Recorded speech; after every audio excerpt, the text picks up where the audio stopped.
ఆరాధనలో ప్రవేశించే ముందు మాట చదువుకొని ప్రార్థించుకొని ధ్యానించుకొని ఆరాధించుకొని వెళ్ళిపోతాం. పరమగీతములో మాటలు జ్ఞాపకం చేసుకుందాం. పరమగీతము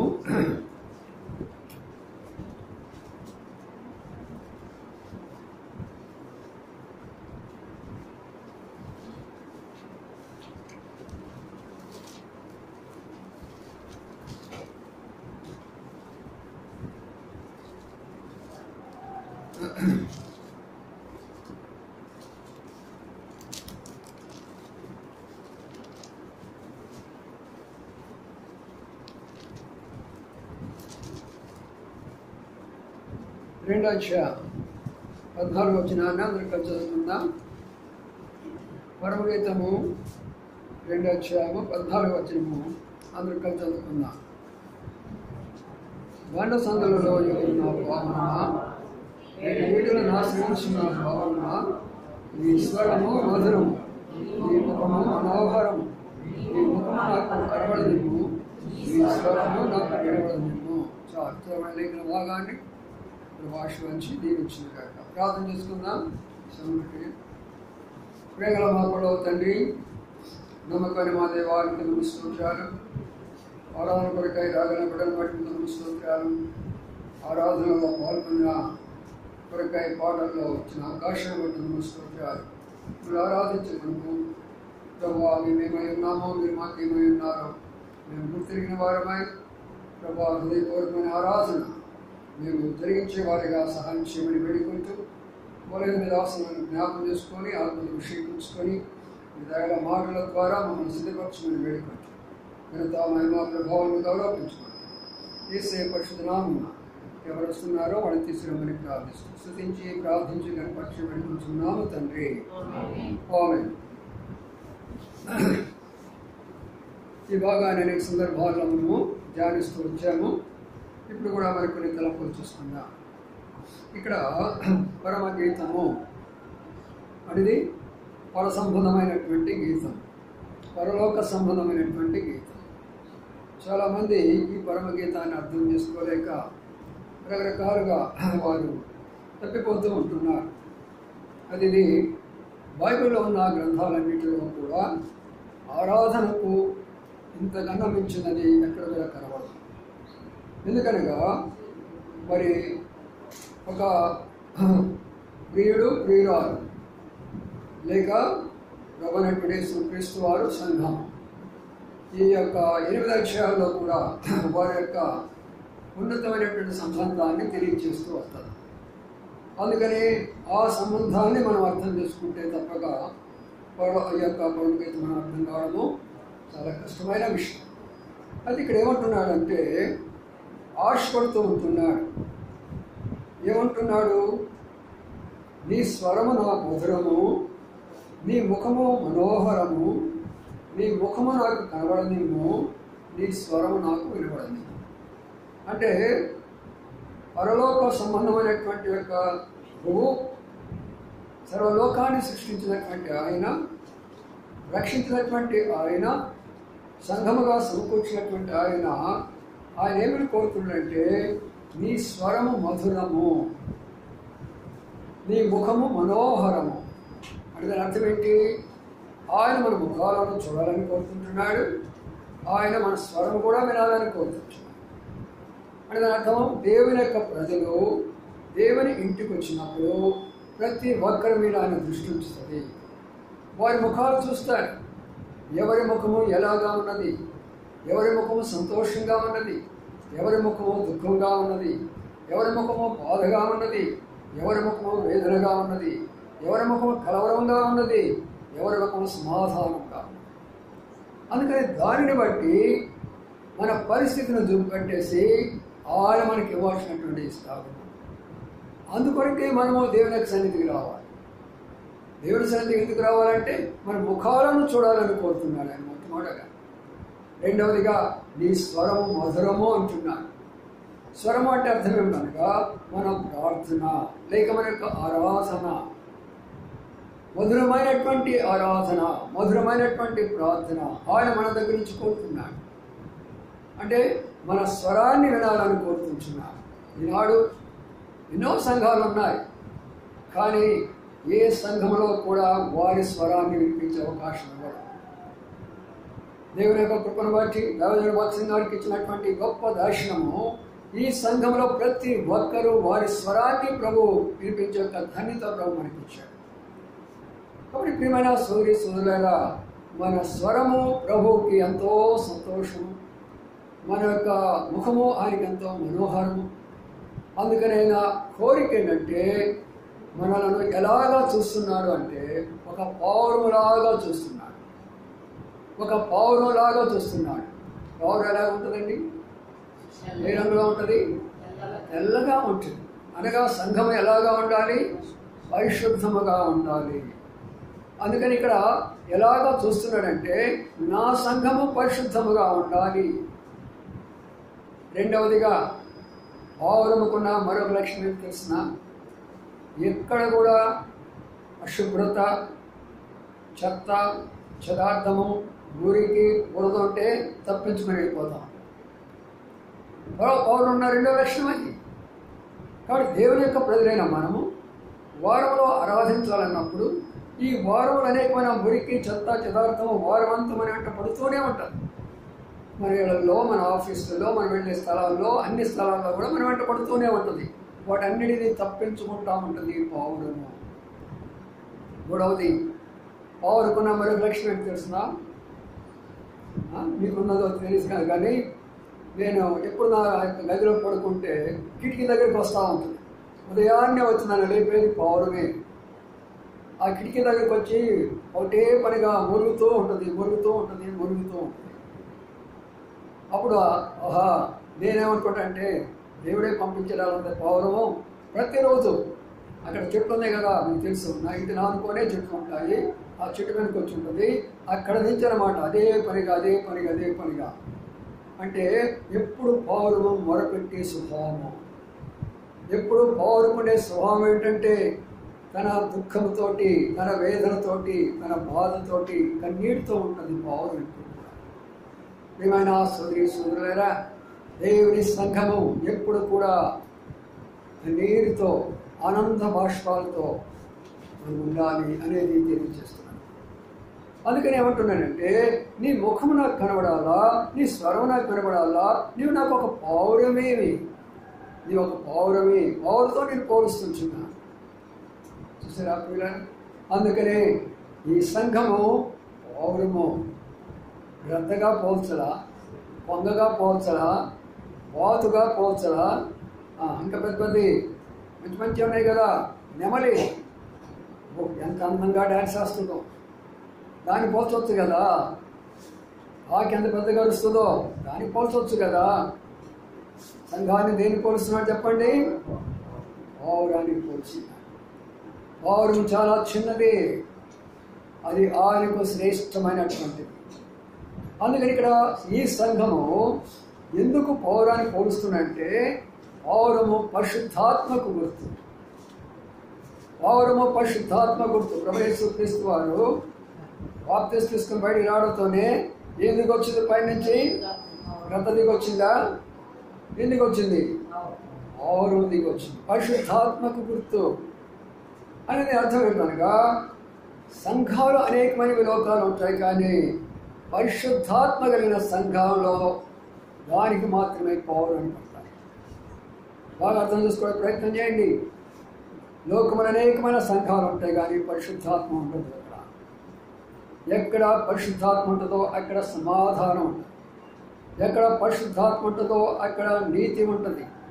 ఎక్కడ పరిశుద్ధాత్మ ఉంటుందో అక్కడ పరిశుద్ధత ఉంటుంది. ఎక్కడ పరిశుద్ధాత్మ ఉంటుందో అక్కడ సమానత్వం ఉంటుంది. ఎక్కడ పరిశుద్ధాత్మ ఉంటుందో అక్కడ ఐక్యత ఉంటుంది. దానిని పౌరం లాంటి సంఘం అంటారు, కానీ చూసిందల్లా పౌరాలు కావు. ఈరోజు అందరూ కూడా సంఘాలు పడతానే ఉంటారు. కొట్లాట్లు, తగాదాలు, డెకరేషన్లు, డ్యాన్సులు, రకరకాలైనటువంటి మేకప్లు, వందల వేల. అందుకనే ఆ గద్దలు కానీ లేక ఆ యొక్క మరి నెమళ్ళు కానీ బాతులు కానీ ఆ పెద్ద నాకు అవసరం లేదు, నాకు ఒక చిన్న పౌరం చాలు, నాకు ఒక చిన్న సంఘము చాలు, అది పరిశుద్ధమైన సంఘముగా ఉంటే చాలు. నా పౌరం అది నా పౌరము. ఆ పౌర ముఖాన్ని నేను చూస్తాను, ఆ పౌర యొక్క స్వరమని వింటానని ఆశపడుతున్నాడు. మనమే కదా పౌరం అంతా కూడా. ఇప్పుడు మనం ఏం చేయాలంటే, ప్రభువా నా స్వరాన్ని నేను నీకు వినిపించబోతున్నాను. అయితే అక్కడ రాయబడిన మాట చూస్తే బాధాకరమైన విషయం ఏంటో తెలుసా? బండ సందులలో ఎగురు నా పౌరం. ఈ పౌరాన్ని తీసుకెళ్ళి ఎక్కడ పెట్టాడంట?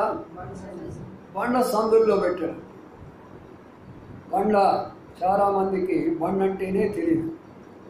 రాళ్ళు వేరే, బండలు వేరే. దేవుడు సృష్టించింది పర్వతం, పర్వతంలో నుంచి కొండ వచ్చింది, కొండలో నుంచి బండ వచ్చింది, బండలో నుంచి రాయి వచ్చింది. తెలుసా విషయం మీకు? బైబిల్ గ్రంథంలో మొదట ఏం సృష్టించాడు? పర్వతాన్ని. రెండేవి సృష్టించాడు? కొండ వచ్చింది. దాని తర్వాత ఏమొచ్చింది? బండ వచ్చింది. దాని తర్వాత ఏమొచ్చింది? రాయి వచ్చింది. ఇవన్నీ కూడా దేవునికి, యెహోవా దేవునికి, ప్రభువు యేసు క్రీస్తు వారికి సాదృశ్యంగా ఉన్నాయి. బైబిల్ గ్రంథాన్ని అనేక సందర్భాలను చెప్తూ వచ్చాడు. 7 పర్వతాలు ఉన్నాయి, 7 అనుభవాలు. ఒక విశ్వాసిగా 7 పర్వతాలు మనం ఎక్కాలి. 7 కొండలు ఉన్నాయి, ఒక విశ్వాసిగా 7 కొండల మీద మనం వెళ్ళాలా. 7 రకాలైనటువంటి బండలు ఉన్నాయి, ఆ బండల మీదకి మనం వెళ్ళాలి. 7 రకాలైనటువంటి రాళ్ళు ఉన్నాయి, ఆ రాళ్ళలో మనం కూడా ఉండాలి. ఇట్లా చాలా అద్భుతమైన రీతిగా ఈ పరిశుద్ధ గ్రంథంలో ఈ విషయాలు టెక్స్ట్ బుక్లు కాదు ఊరికి అర్థం అవడానికి, ఏదో రామాయణము భారతం ఏదో కథలు కాదు ఊరికి అర్థం చేసుకోవడానికి. పరిశుద్ధాత్మ సహాయం ఉంటే తప్పగా మనకు అర్థం కాదు. అందుకని ఇక్కడ ఏమంటున్నాడంటే బండ సందులలో అంటున్నాడు. బండకు సందులు ఉంటాయా? బండకు సందులు ఉంటాయా? బండకు సందులు ఉండవు. ఎప్పుడు కూడా బండకు సందులు ఉండవు. పగలగొట్టి ప్రక్క తీసుకొస్తారు. బండకు సందులు ఉండడం అనేది జరగదు. మీరు ఎంతమంది చూస్తారో రకరకాల బండలు. ఒక్కొక్క బండ నేను చూసిన బండ కనీసము ఈ యొక్క హాల్లో ఇంత ఎత్తునున్న బండలు నేను చూశాను. ఆ దినాల్లో రక్షితమైన కొత్త దినాల్లో నేను కొండమీదకి వెళ్ళేవాడిని ప్రార్థన చేసుకోవడానికి. ప్రతి ఆదివారం మందిరానికి వెళ్ళేవాడిని కాదు, కానీ కొండమీదకి వెళ్ళేవాడిని ప్రార్థన చేసుకోవడానికి. 10 గంటలు ఆ ప్రాంతంలోకి వెళ్ళేవాడిని. ఎంత పెద్ద బండలు ఉంటాయో. అందుకనే కొన్నిసారి కూడా మీతో చెప్తూ వచ్చాను. అక్కడ యెషయా గ్రంథంలో ఏం చెప్పాను? బండ యొక్క నీడ కింద మనలను దాచేయడం. అంటే ఒక బండ ఎంత ఇస్తుంది మనకు? మనం ఉండేంత నీడేస్తుంది అనమాట. అంత బండలు ఉన్నాయి, అంత బండలు ఉన్నాయి. అందుకనే ఈ బండ సందులు అంటే మనం అర్థం చేసుకోవాలంటే మొట్టమొదటి బండ అంటే ఏందో మనం అర్థం చేసుకోవాలి. బండ అయిన తర్వాత ఈ సందులు ఎలాగా ఏర్పడ్డాయో అర్థం చేసుకోవాలి. ఆ తర్వాత ఆ సందుల్లో నుంచి ఏమొచ్చిందో మనం అర్థం చేసుకోవాలి. అప్పుడు మా ఈ పవర్ నిజంగా ఆ సందుల్లో ఎగురుతుందా లేదో తెలుసుకోవాలి. అప్పుడు మనం ఆరాధించాలి. రండి, ఈ బండ ఎవరో చూద్దాం. మొట్టమొదటిగా 3 కొరింథీయులకు రాసిన పత్రిక 3 కొరింథీయులకు రాసిన పత్రిక 10వ అధ్యాయం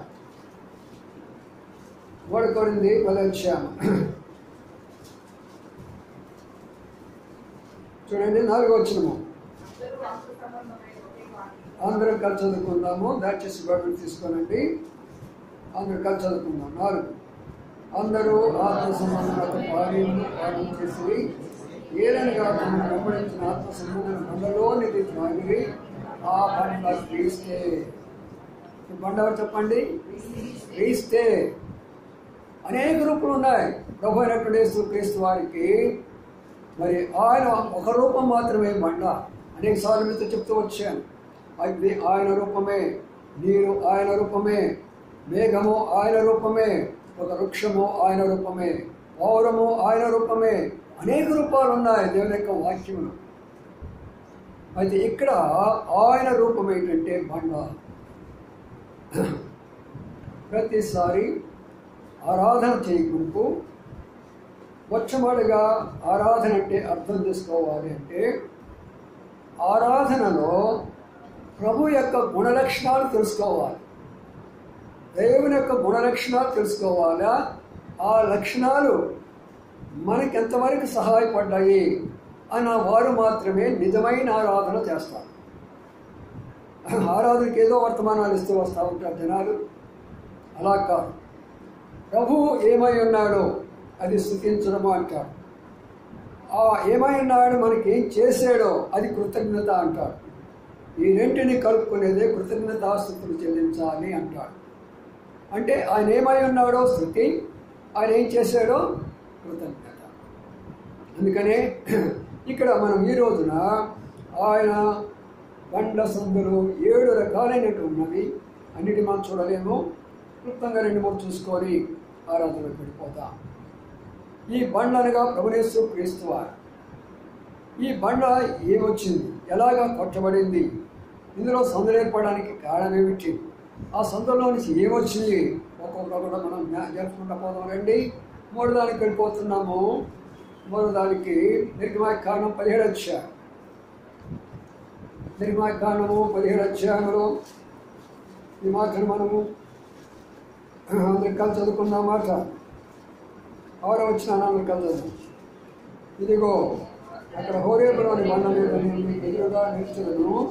నీవు బండను పట్టగా ప్రజలు త్రాగుటకు దాని నుండి నీళ్లు బయలుదేరని మోషేతో సరిగా మోషే ఇశ్రాయేలు పెద్దల కన్నులెదుట అట్లు చేశాను. అట్లు చేశాను అట్లంటే ఏంటి? దోశలు కాదు, అలాగూ చేశాడు అని అర్థం.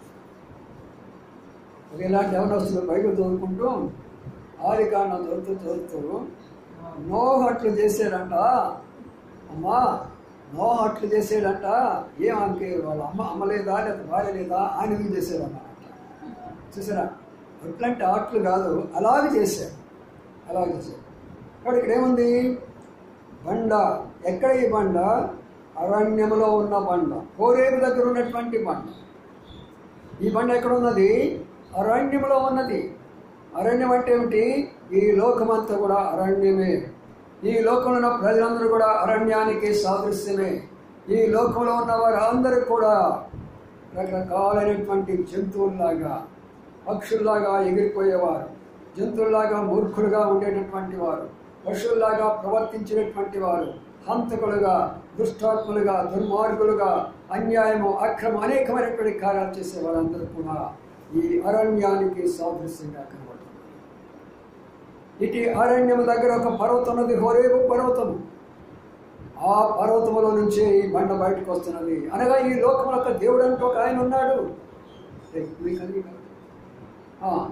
ఈ యొక్క దేవుడు ఉన్నాడు. ఈ యొక్క లోకంలో దేవుడు అనేటటువంటి ఆయన ఈ లోకమంతా కూడా ఆయన ఆవరించినాడు. ఒక స్థలంలో ఉన్నాడు దేవుడు. చాలామంది అనుకుంటాడు ఒక స్థలంలో దేవుడు ఉంటాడేమో అనుకుంటాడు. కాదు, ఆయన సర్వంతర్యామి, సర్వజ్ఞాని, సర్వ సృష్టికి ఆధారభూతుడు, ఆత్మస్వరూపుడు. ఆయన లేనటువంటి స్థలం లేనే లేదు. కానీ ఒక స్థలంలో ఆయన ఉన్నాడు. ఎక్కడ చెప్పండి? ఎక్కడ ఉన్నాడో చెప్పండి. ఆయన ఎక్కడ పాపం ఉంటుందో అక్కడ మాత్రం ఆయన ఉండడు. ప్రభువు యేసుక్రీస్తు వారు శిలువ మీద ఉన్నాడు. యేసుక్రీస్తు వారు శిలువ మీద ఉన్నాడా? తండ్రి అప్పుడు వారికి కంటి పెట్టుకొని ఉన్నాడు. అది ఒక్క కేకేశాడు యేసుప్రభు వారు. ఏమని? తండ్రి తండ్రి నా చేయి ఎందుకు విడిచిపెట్టేవయ్యా అన్నాడు. అంటే ఎందుకు విడిచిపెట్టాల్సి వచ్చింది? పాపము యేసుక్రీస్తు ప్రభువును అంటింది. పాపము యేసు ప్రభువును అంటిన కారణం చేత పరమ తండ్రి అయినటువంటి పరిశుద్ధుడు తన కుమారుడు కూడా ముట్టుకోవడానికి ఇష్టపడలేదు. కాబట్టి ఆ స్థలం తప్పక అన్ని స్థలాల్లో ఉంటాడు ప్రభు. అందుకనే మన హైందవ సోదరులు వాళ్ళకి అమాయకులు మరియు పంపించేవాడు, వాళ్ళు ఏం చెప్తారు వాళ్ళకి తెలియదు. అందరూ ఇందున సందేహం వలదు, ఎన్నెందు వెతికినా అందందు కలదు అంట. అంటే కుక్కలో నక్కలో పాములో అన్నింటిలో ఉంటాడు. అంతే కదా, వాడు ఎన్నెందు వెతికినా అందందు కలగడు అంటే అంతే కదా. అది కదా నాకు సర్వంతర్యామిగా ఆయన తిరుగుతూ ఉంటాడు. ఎక్కడ ఎవరికి ఏది అవసరమో అది ఇస్తూ వస్తాడు. ఎవరిని శిక్షించాలో శిక్షిస్తూ వస్తాడు. ఎవరిని ఆదరించాలో ఆదరిస్తూ వస్తాడు. ఎవరిని ధైర్యపరచాలో ధైర్యపరుస్తూ వస్తాడు.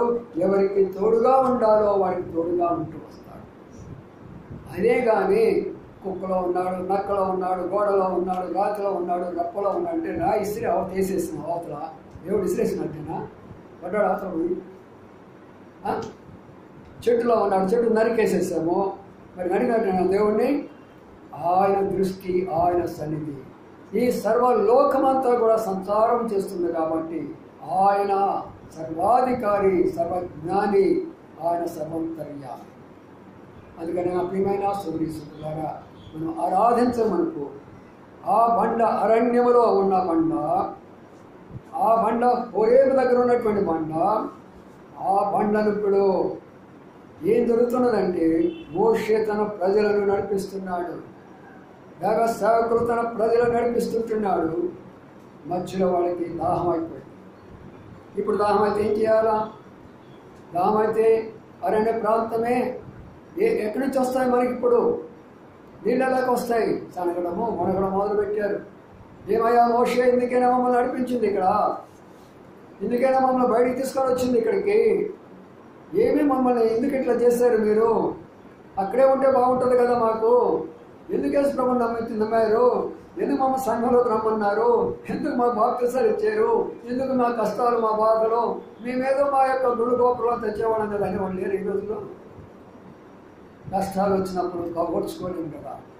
కష్టాలు వచ్చినప్పుడు ఓర్చుకోలేము. అందుకని పిల్లరా, వాళ్ళందరూ చదువుతుంటే మోషే ఏం చేస్తున్నాడు చెప్పండి? ప్రార్థన చేస్తున్నాడు. మోషే ప్రార్థన చేస్తున్నాడు. ఎవరైతే కష్టాలు, శ్రమలు, సనులు, వణుల ద్వారా ఈ అవసరాలు ఎప్పుడు కూడా తీర్చుకోవాలి. ఎప్పుడైతే నువ్వు మొరపెడుతూ వస్తూ ఉంటావో అప్పుడు నీ అవసరం వస్తా ఉంటుంది. ఈ సమయంలో ప్రభు అన్నాడు, మోషే నీ కొరకై నేను ఆ బండను నిలబడిపోతున్నాను. ఏ బండ మీద? హోరేబు దగ్గర ఉన్న అన్ని బండలు కాదు, బండ వేరు బండలు వేరు. మన బైబిల్ గ్రంథంలో బండలు వేరు, మళ్ళీ బండ వేరు. బండ అంటే ఒక్కటే, బండలు అంటే రకరకాల బండలు ఉన్నాయి. అది ఒక వేరే ఒక అంశం. అది కాబట్టి నేను నీకు ఆ బండ మీద నేను నీ ఎదురుగా నిలబడబోతున్నా. నువ్వేం చేయాలి? బండని ఇప్పుడు కొట్టాలి. ఏం చేయాలంటే బండని ఇప్పుడు చెప్పండి? కొట్టబడుతున్నటువంటి బండ. బండ సందులు ఎందుకు వచ్చినాయంటే కొట్టబడినది. బండ సందులు ఎందుకు ఏర్పడ్డాయంటే కొట్టబడినటువంటిది. ఎక్కడ కొట్టబడ్డాడు ప్రభు? ఈ బండ మీద కొట్టబడ్డాడు ప్రభు. ఆ యొక్క గొల్గొతా కొండెక్కినప్పుడు, ఆ శిలువెక్కినప్పుడు ఆయన ఒంటి మీద గాయాలు, కొడాలతో దెబ్బలు, బల్లెపు యొక్క పోటులు, గాయాలైపోయినది. ఇప్పుడు ఆయన శరీరం అంతా కూడా గాయాలైపోయినాయి. బండ సందులలో ఎవరు నా పావులు. ఇప్పుడు బండ సందులు నీ కొరకాయి. సందులు ఏర్పడింది, అందులో రక్తం వస్తుంటున్నది. ఆ రక్తం ద్వారా నీవు, నేను, మన పాపాలన్నీ కూడా కడగబడినవి. ఒక యోహాను పత్రిక 1 అధ్యాయము 7వ వచనంలో చక్కని మాట ఉన్నది. యేసు రక్తము ప్రతి పాపం నుండి మనలను కడిగి శుద్ధి చేస్తున్నది. కాబట్టి యేసుక్రీస్తు ప్రభు యొక్క రక్తము మనం కడిగేస్తుంది, మనం శుద్ధి చేస్తున్నది, మనం పవిత్రపడుతుంది. ప్రభువా, ఇంత పాపనైన నన్ను ఇంత దుర్మార్గ దుష్టురాలు అనేటువంటి నన్ను నా కొరకై నువ్వు బండవలే కొట్టబడినావా? నా కొరకై ఆ యొక్క శరీరంలో గాయాలు పొందినావా? నా కొరకై బండ సందులను ఏర్పాటు చేసుకున్నావా? మహిమగలటువంటి నీ శరీరము, పరిశుద్ధమైన నీ శరీరము, ఏ పాపము లేనటువంటి నీ శరీరాన్ని నా కొరకై సందులు చేసుకున్నావు ప్రభువా. నేను ఆరాధించకుండా ఎలాగా ఉండగలవయ్యా? నేను అలా ఆరాధించకుండా ఎలాగ ఉండగలను ప్రభువా? అందుకని మనం ఆరాధించవలసిన వారిగా బండ సందులలో ఎదురున్నా కావాలన్నా ఏమైనా సోదరులారా ఒకసారి అర్థం చేసుకున్నా. ఇప్పుడు రెండవది మనం గమనిస్తే ఆ కొట్టిన తర్వాత నీళ్లు ప్రవాహం వలె బయటకు వస్తున్నాయి. ఆ బండలో ప్రారంభించినటువంటి యొక్క ఆ నీరు ఏమైపోయిందంటే అది ప్రవాహం వలె ప్రతి ఒక్క ఇశ్రాయేలు యొక్క ఎక్కడెక్కడ ఇశ్రాయేలు ప్రజలు ఉన్నారో, లక్షలాది ప్రజలు ఉన్నారో, ఎక్కడెక్కడ గుడారాల్లో ఉన్నారో, బయట ఉన్నారో, ఎక్కడ ఏం చేస్తున్నారో ప్రతి ఒక్క గృహము దగ్గరకు ఆ నీళ్లు ప్రవహిస్తూ వస్తున్నాయి. ఆ నీళ్లు త్రాగుతూ ఉంటున్నారు. ఆ నీరు వాళ్ళు తృప్తినిస్తున్నదిగా ఉంటున్నది. ఏమిటా నీరు? ఆ నీరే ప్రభువైనటువంటి యేసుక్రీస్తు వారి యొక్క వాక్యం. ఆయన యొక్క వాక్యము. ఆ వాక్యము, ఈ వాక్యం ఎక్కడి నుంచి వచ్చింది? ఆది యందు వాక్యం ఉండెను, వాక్యము దేవునితో ఉండెను, వాక్యము దేవుడై ఉన్నాడు. ఆ దేవుడు బండ అయి ఉన్నాడు. బండలో నుంచి ఇప్పుడు ఏమో చెప్పండి, నీరు ప్రవహించింది. ఆ నీరే దేవుని యొక్క వాక్యం. ఎందుకు ఆయన నీరుగా పోల్చుకుంటున్నాడు? ఎందుకు ఆయన నీరుగా పోల్చుకోవడం అవసరం ఏమొచ్చింది? ఒక్కసారి బాగా ఆలోచించేయండి. ఎందుకు ఆయన పోల్చుకుంటున్నాడు నీరుగా అంటే, లోకము దాహంతో నిండిపోయినది. ధన దాహంతో నిండిపోయినది లోకము. శరీర ఆశలతో నిండిపోయినది లోకము. జీవిత అమ్మము, గర్వము, అతిశయంతో నిండిపోయింది లోకము. ఆస్తుల అంతస్తు కొరకై ఆకలితో దప్పికతో ఉన్నది లోకము. ఈ లోకాన్ని తృప్తిపరచాలంటే ఎవరి వల్ల కాదు, ఏ భక్త వెళ్ళి కాదు. 10,000 వచ్చేవాడు అనుకుంటారు, నాకు 30,000 వస్తే బాగుంటుందంటారు. 30,000 వచ్చినటువంటి వాళ్ళు 50,000 వస్తే బాగుంటారు. 50,000 లక్ష ఎక్కడున్నా నీకు అంత ఎక్కడున్నది? నా ప్రియమైన సోదరులారా ఒక్కసారి అర్థం చేసుకున్నాను. ఈ యొక్క లోకంలో దప్పిక తీర్చేదాని కొరకై ఎవరెవరైతే ఇక్కడ కూర్చున్నా వాళ్ళు దప్పిక తీర్చబడ్డాదో వాళ్ళు మాత్రం ఆరాధన చేయాలి. ఒకప్పుడు నేను కూడా ధనం కొరకై, పేరు కొరకై, ప్రఖ్యాతుల కొరకై, నానా రకాల కొరకై ప్రభువా నేనెంతో ప్రయాసపడ్డానయ్యా. కానీ నాడు నా దప్పికను తీర్చినావు. నా శరీర ఆశల కొరకు, నా శరీర కోరికల కొరకై ఎంతగానో నేను ప్రయాసపడ్డాను ప్రభువా. అయితే నా దప్పికను తీర్చినావు. లోకంలో నాకెన్నో విధాలైనటువంటి యొక్క దాహంతో అల్లాడి కొట్లాడిపోతున్నటువంటి నాకు నా దప్పికని తీర్చినావు ప్రభువా. నాయన నాకు ఇంకేం కావాలా? నీ ఒక్కడవే, నిన్నే నేను ఆరాధిస్తున్నానని ప్రభువును మనం ఆరాధించాలి. దప్పిక తీర్చినటువంటి ప్రియమైన సోదరులారా, ఆ బండ్ల కొట్టబడి అందులో నుంచి ఏమొచ్చింది చెప్పండి? ఇప్పుడు నీరు బయటకు వచ్చింది. ఇప్పుడు నీరు బయటకు వచ్చిన తర్వాత ఎవరైతే ఈ నీటిని మరి పొందుకున్నారో, ఆ నీటి ద్వారా వారి జీవితాలు మార్చబడ్డాయో, రక్షణ పొందారో, వారు తర్వాత బండలో మరొక అనుభవం ఇవ్వబోతున్నాడు. ఆ విషయాన్ని కూడా చూద్దాము. ఆరాధించడమనుకో రండి. ఆ విషయాన్ని మనం గమనించినట్లయితే మత్తయి సువార్త 7వ అధ్యాయము, మత్తయి సువార్త 7వ అధ్యాయం, మత్తయి సువార్త 7వ అధ్యాయంలో ఒక మాట మీరు జ్ఞాపకం చేసుకుందాం. 24 వచ్చిన అందరూ కలిసి చదువుకుందాం. 24-25. కాబట్టి నేను ఆ మాట విని వాడు చెప్పులు చీకరించేవాడు వాటి మీద నీళ్లు కొట్టుకుని నా ప్రతి మందిను వారు పురుషులు వరదల వచ్చును గాలి వేసిన రొట్టెలు కానీ వారి పునాది బండ మీద వేయబడి అది పడలేదు. ఇప్పుడు బండలో నుంచి వచ్చిన మరొక విషయాన్ని ఇక్కడ మనం చూస్తుంటున్నాం. అక్కడ బండ పగలగొట్టినప్పుడు నీరు ప్రవహించేసింది. ఇప్పుడు ప్రవహించినటువంటి నీరు ఇప్పుడు అందరి ఇశ్రాయేలు ప్రజల దగ్గరకు, గృహాల దగ్గరికి వెళుతుంది. ఈనాడు దేవుని యొక్క వాక్యం అనేక గ్రామాల్లో ప్రకటించబడుతుంది, పట్టణాల్లో ప్రకటించబడుతున్నది, దేశాల్లో ప్రకటించబడుతున్నది. రకరకాల విధానాల్లో దేవుని యొక్క వాక్యము సువార్త ప్రకటించబడుతున్నది. ఆ బండ ఇప్పుడు ఏమంటుందంటే, ఈ నా మాటలు విని వాటి చొప్పున చేయువాడు దేని మీద పునాది అంట? బండ మీద పునాది. బండ మీద పునాది అనగా లోకములో ఎంతో మంది వాక్యం వింటారు, కానీ వారి పునాది బండ మీద లేదు అనే విషయం గుర్తుంచుకోండి. బండ మీద ఉండడం అంటే అర్థం ఏంటంటే, బండ క్రీస్తు అని మనం చూసినప్పుడు ఆ క్రీస్తే నా పునాది. ఆ క్రీస్తే నా పునాది అంటే ఆయన పరిశుద్ధతే నా పునాది, ఆయన ప్రేమే నా పునాది, ఆయన క్షమాపణే నా పునాది, ఆయన శాంతి సంతోషమే నా పునాది, ఆయన యొక్క దీర్ఘశాంతమే నా పునాది, ఆయనకున్న శక్తి సామర్థ్యమే నా పునాది, ఆయనకున్న ప్రార్థనే నా పునాది, ఆయనకున్న బోధే నా పునాదని. అలాంటి యొక్క పునాదిలోకి మనం రావాలి. వారు మాత్రమే నిజమైనటువంటి బండ మీదకి వచ్చిన వారు. ఏమైనా సోదరి సోదరులారా, అయితే అక్కడ ఏం జరిగిందంట? వాన కురిచెను, వరదలు వచ్చెను, గాలి విసిరి ఆ ఇంటి మీద కొట్టను, కానీ ఏం కాలేదు, పడింది. అది చాలామంది జీవితాల వరకునే పడిపోతారు.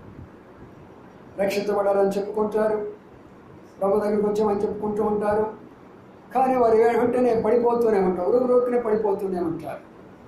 ఎందుకంటే పునాది బండ మీద లేదు.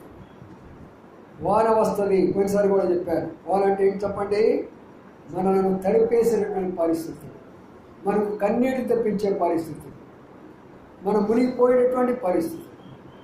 వరదలు అనగా మునిగిపోతూ ఉంటారు, వరదలు అనగా మనల్ని కొట్టుకొని పోతూ వస్తూ ఉంటారు. గాలి విసిరి కొట్టడం అంటే మనం పడగొట్టేటటువంటి అనుభవాలు వస్తూ ఉంటాయి. కానీ ఎవరైతే బండ మీద వేస్తున్నారో పునాది, ఎట్టి పరిస్థితుల్లో ఎన్ని వచ్చినా కూడా వారిని ఎవరూ కదిలించలేదు. అందుకని ఈ పునాదుల గురించి ఆయన మాట్లాడుతూ ఏమన్నాడంటే, ఆయన ఈ పునాది బండ మీద వేసుకున్న పునాది అంటే మత్తయి సువార్త 16 మాట ఉన్నది, అది మనకు అర్థం కావాలి. ఇప్పుడు మనం ఆరాధన పడిపోయి మత్తయి సువార్త ఆ మాటలు కూడా జ్ఞాపకం తీసుకుందాం.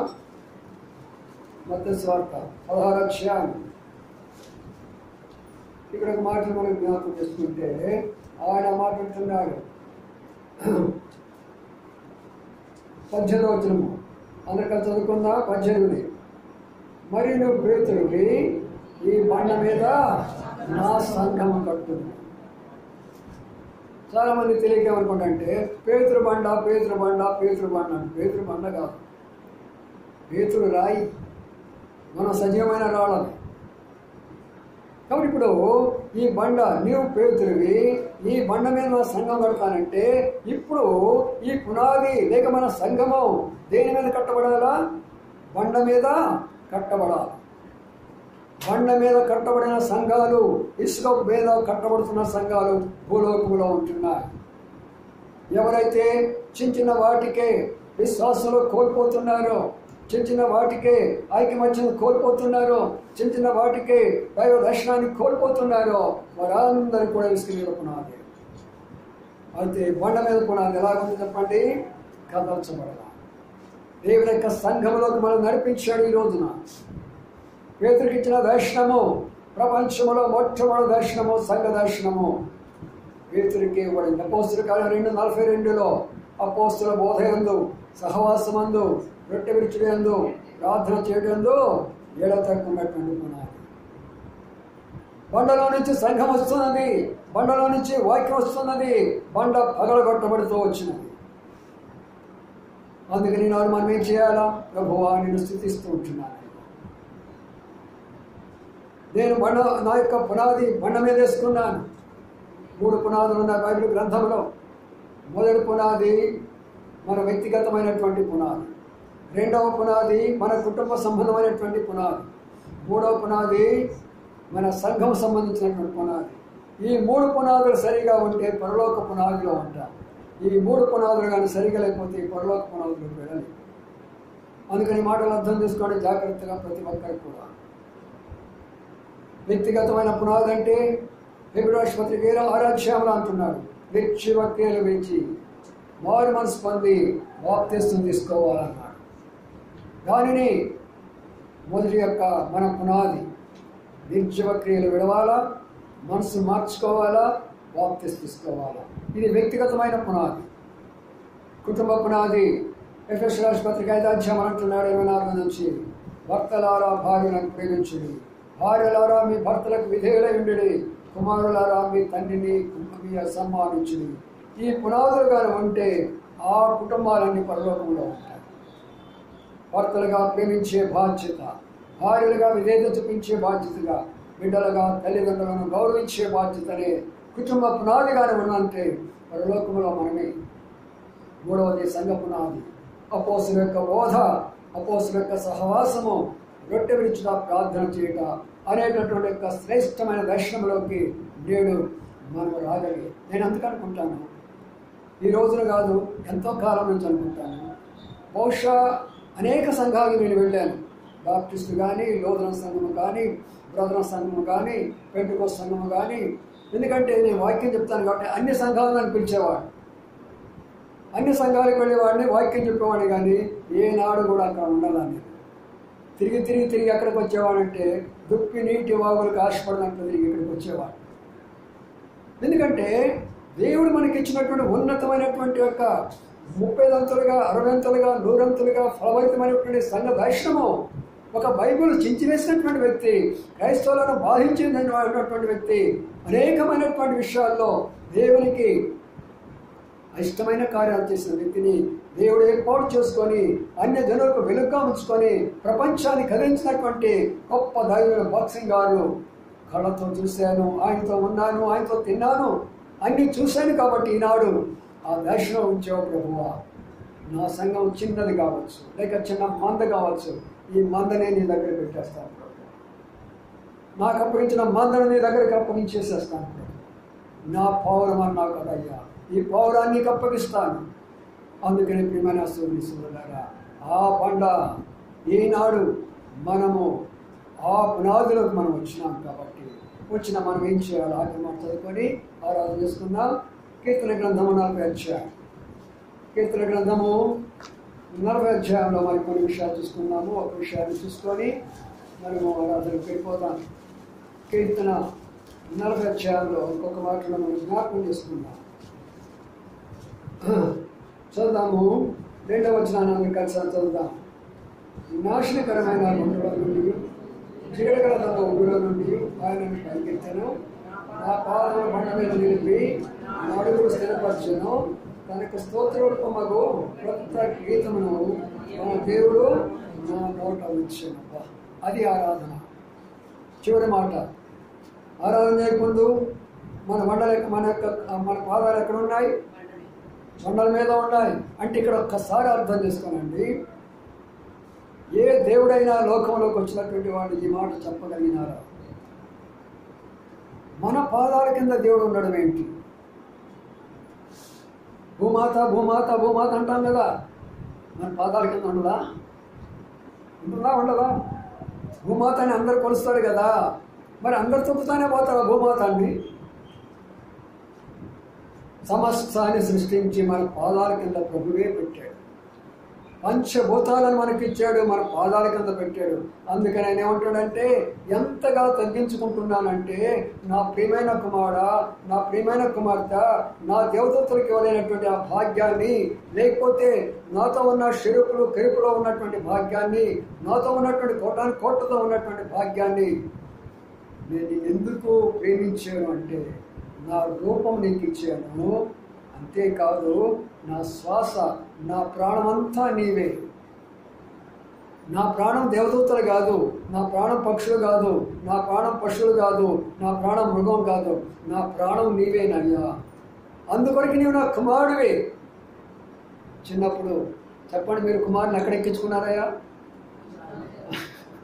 మీరు ఎక్కించుకున్నారో తెలియదు, కానీ అర్పణ పిసుకెళ్ళాను ఈ భుజం మీద ఈ భుజం మీద ఎక్కించుకునేవాడిని. తీసుకెళ్ళానైతే పని ఇక్కడ కూర్చోబెట్టుకొని 2 కాళ్ళు ఎట్లా పెట్టుకొని జుట్టు గట్టిగా పట్టుకునేది, నడుచుకుంటా పోయేవాడు. ప్రేమ, ఈ లోకంలో నా తండ్రి ప్రేమ, ఈ ప్రేమ ఎంత గొప్ప అయితే పరలోకం యొక్క తండ్రి ప్రేమ ఎంత గొప్పది. ఆ ప్రేమను మనం పొందితే ఎలాగ ఆరాధించకుండా ఉండగలుగుతాము.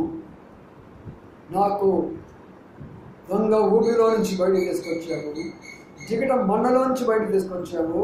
నా పాదాలు మన్న మీద పెట్టేవయ్యా. ఈ లోకమంతా జిగట నన్ను పట్టుకుంది, నన్ను పీడించింది, నన్ను అపవిత్రత చేసింది. అయితే విడిచిపెట్టడానికి సహాయపడినావు. అంతేకాదు కూరుకొని పోయినాను, ఊబిలో కూరుకొని పోయినాను, పైకి లేవలేకపోయినాను, పాపంలో పడిపోయినాను, త్రాగుబోతునైపోయినాను, దొంగనైపోయినాను, వ్యభిచారినైపోయినాను, మోసగత్తినైపోయినాను. లేపేవయ్యా. బండ మీద నా అడుగులను స్థిరపరిచినావు. ఈనాడు స్థిరంగా ఉన్నాము. ఎన్నో జరిగిపోయినాయి మన జీవితాల్లో, మన యొక్క జీవిత యాత్రలో ఎన్నో జరిగిపోతూ వచ్చినాయి. కానీ ఈనాడు వరకు కూడా సజీవులుగా ఉన్నామంటే ఆ బండ మీద మన పాదాలు పెట్టుకున్నాడు ప్రభు. నేనే నీకు బండను, నీ పాదాలు నా మీద పెడితే నువ్వు పడవ ఎక్కడ కూడా. కాబట్టి పిల్లరా, ఇంత ప్రేమగల దేవుడు అంటున్నాడు, బండ సందులో ఎదురు నా పౌరమా. ఏమన్నాడు? నీ ముఖము నాకు కనబడదేమో, నీ స్వరము నాకు చేతమా అందరము కూడా ఈ వాక్యం అందరూ కూడా మొట్టమొదటి ఎవరిని అయితే విన్నారో వాళ్ళు బాగా ఆరాధన చేయాలి. మధ్యలో ఉన్న వాడికి సగమే ఆరాధన, చివరికి వచ్చిన వాడికి 4 మాటలు. అందుకనే బాగా ఆరాధన వాక్యం విని ప్రభుని ఆరాధించాలి. రెండు ఆరాధనకు వెళ్ళిపోతాము. గాయాములా నా కొరకై పొందేను క్రీస్తు ప్రభు. గాయాములా నా కొరకై పొందేను క్రీస్తు ప్రభు. ఒక సహోదరుడు, 2 సహోదరులు క్రమమైన రీతిలో వాక్యానుసారముగా ప్రభు ప్రేమను అర్థం చేసుకుంటూ బండ సందులలో ఎగురుతున్నావా, గౌరవంగా మార్చబడ్డావా? అలాగైతే ప్రభుని ఆరాధించుకున్నా క్లుప్తంగా, బిగ్గరగా, ఇతరులకు అవకాశం ఇచ్చే రీతిగా మరి మనము ఆరాధనకు వెళ్దాం. ప్రారంభించండి సహోదరులు, ప్రారంభించండి.